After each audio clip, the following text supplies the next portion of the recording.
ఇదే కదా నీ కథ, ముగింపులేనిదై సదా సాగదా.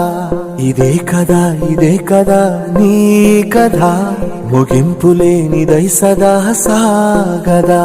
నీ కంటి రెప్పలంచున మనస్సు నిండి పొంగిన ఓ నీటి బిందువే కదా నువ్వెతుకుతున్న సంపద. ఒక్కొక్క జ్ఞాపకానికి 100 ఏళ్ల ఆయువుందిగా, ఇంకెన్ని ముందు వేచ